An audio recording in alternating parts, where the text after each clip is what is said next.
In the legendary film Rashomon, we discover that the truth is never simple. Each perspective reveals a different story. What you're about to hear is a true Rashomon tale from Hollywood's darkest corners.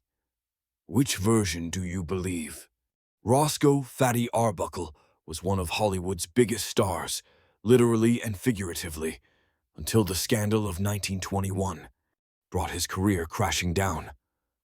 Arbuckle found himself at the center of one of Hollywood's first major scandals, after actress Virginia Rappe died following a wild party in his hotel suite. What really happened that fateful night? Today, we unravel 5 possible truths in the Fatty Arbuckle saga. According to this version of events, Roscoe Arbuckle was nothing more than an innocent man caught in the crossfire of a media frenzy.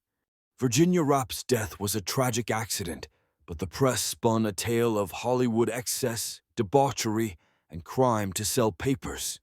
Led by infamous publisher William Randolph Hearst, the media ran sensationalist headlines that painted Arbuckle as a monstrous villain. Fatty Arbuckle threw the party. A young woman ended up dead, and clearly he was to blame, they shouted from every front page. But was there any real evidence? The prosecution had a shaky case, relying on rumors and questionable testimonies. After 3 trials, Arbuckle was acquitted, and the jury even issued a statement expressing sympathy for the way he had been treated.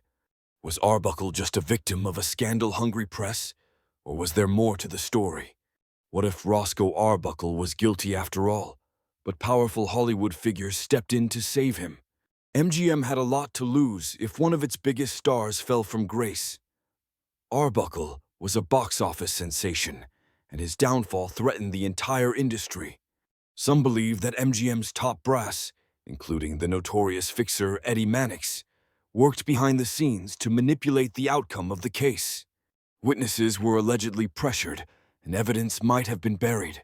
Was it a case of Hollywood protecting its own, pulling strings to ensure Arbuckle walked free, even if he was guilty? In this version, it's not about proving Arbuckle's innocence. It's about covering up his guilt. Then there's the possibility that neither Arbuckle nor MGM had anything to do with Virginia Rappe's death.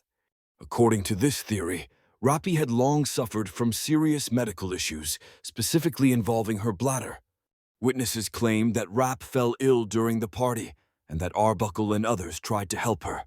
Some medical experts suggested that she may have died from complications related to a ruptured bladder, and that the injuries were not the result of an assault, but a tragic accident that could have happened to anyone, at any time.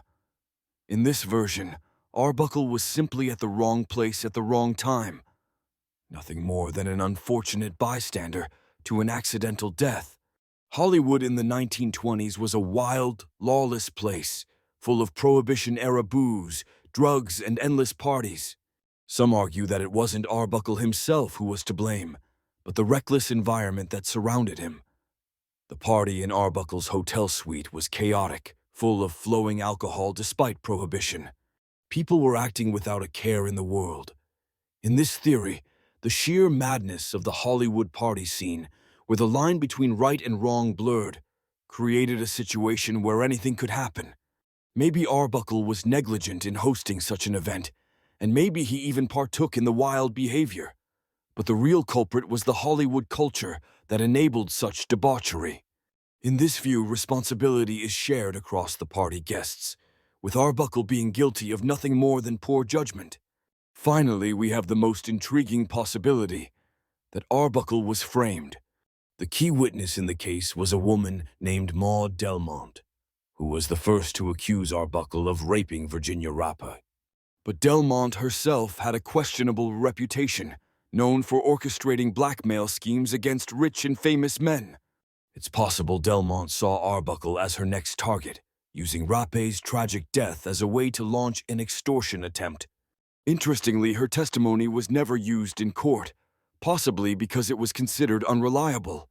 Was Arbuckle the victim of a premeditated plot? In this scenario, the tragic death was twisted into a criminal accusation, with Delmont pulling the strings for her own gain. So, what do you think really happened there? That fateful day.